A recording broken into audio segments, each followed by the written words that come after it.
Monoprinting. Celia and Grayson, come on over here. So, in your kits, you guys have a second thing of plexiglass, all right, which you can work at home on the plexiglass.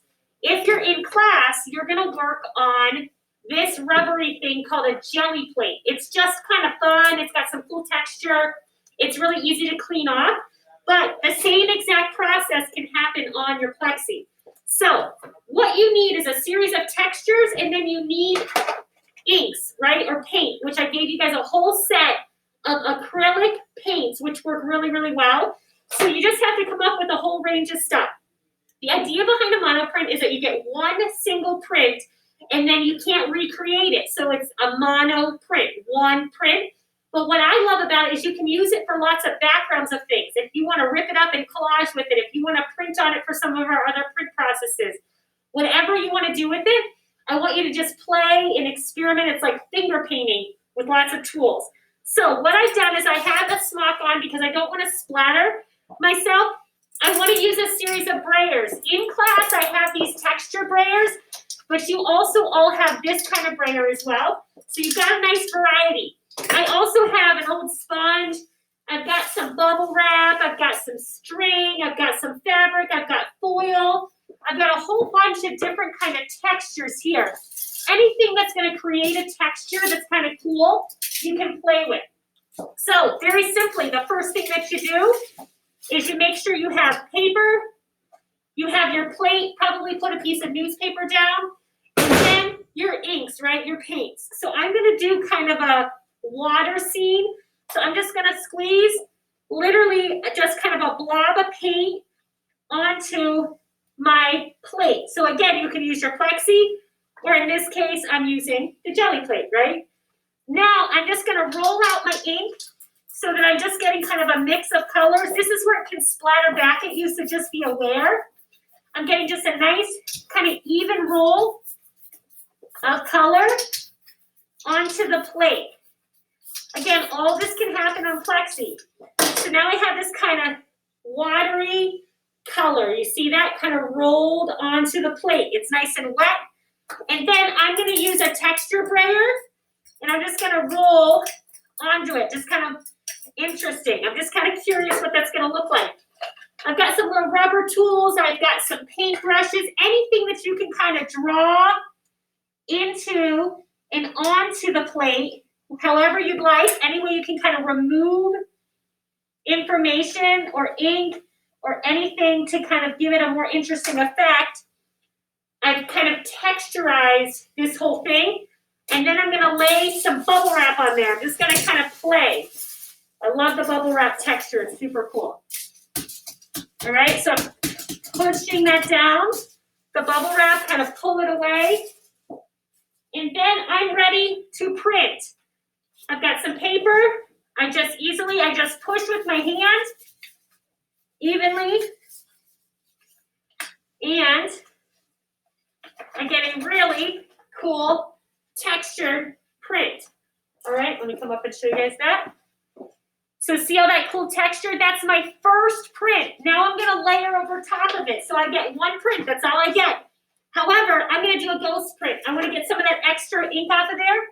So I'm lay it down, kind of print, get any of that extra ink because that paint has dried now. So I just have a little bit extra. I just want to get rid of that.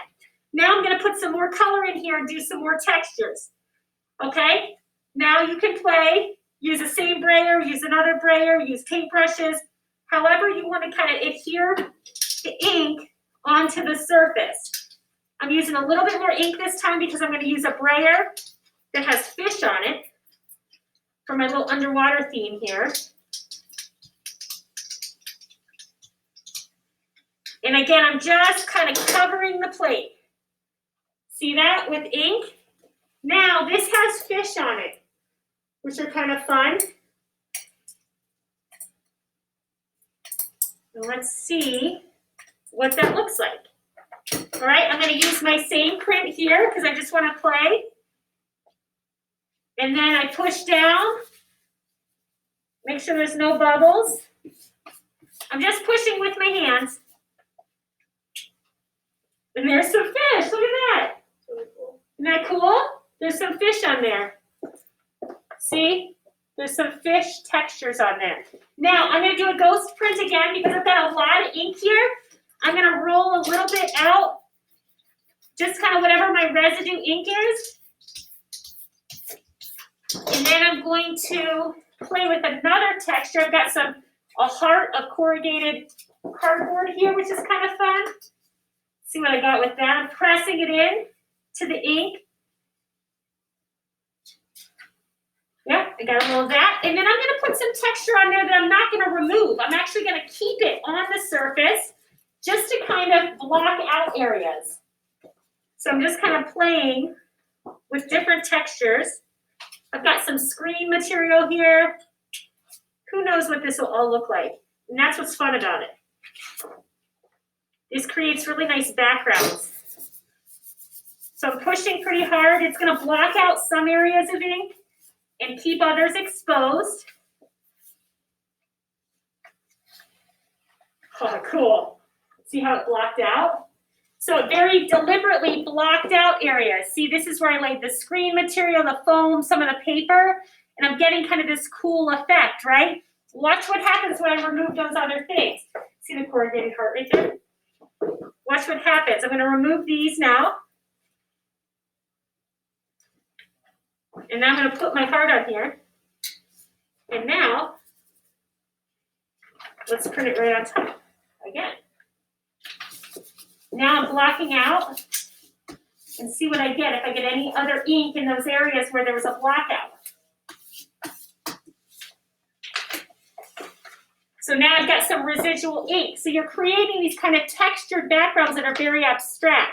You can keep working with the same one, or you can keep playing and just doing more.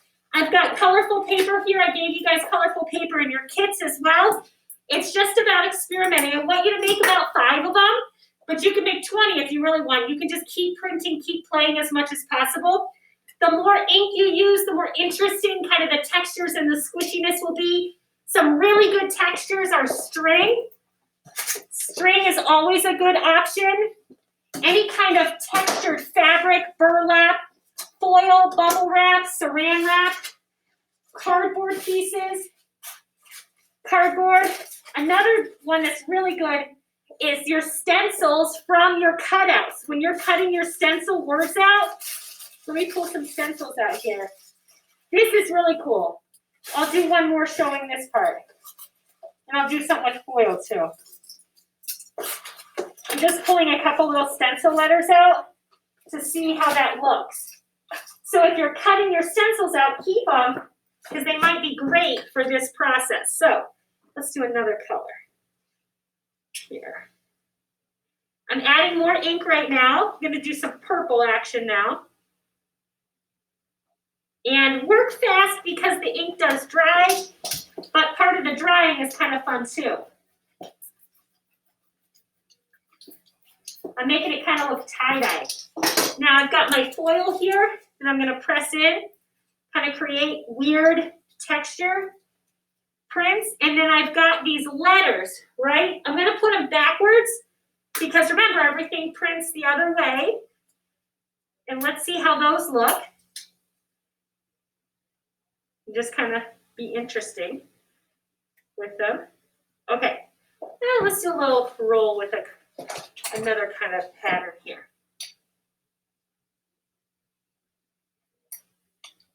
I'm rolling with another pattern, and I have my, you'll see it when I print it because it's a little hard to pick up right now.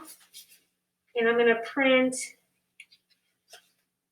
on white paper again, just to show the blue. And now we should really see a block out of the different shapes. So if you want to get intricate with it, you can do some cool shapes. I had someone do snowflakes once, like they cut out snowflakes. Oh, nice. I didn't push hard enough where the S was, but check this out. See the stencils? And you can see the color, and you can see the texture of the roller that I did across there as well. So have fun with that. Any questions, let me know. I'm going to stop the recording right now, but you guys can get to work, all right? So do whatever you want. Anything you want on this table, help yourself, okay?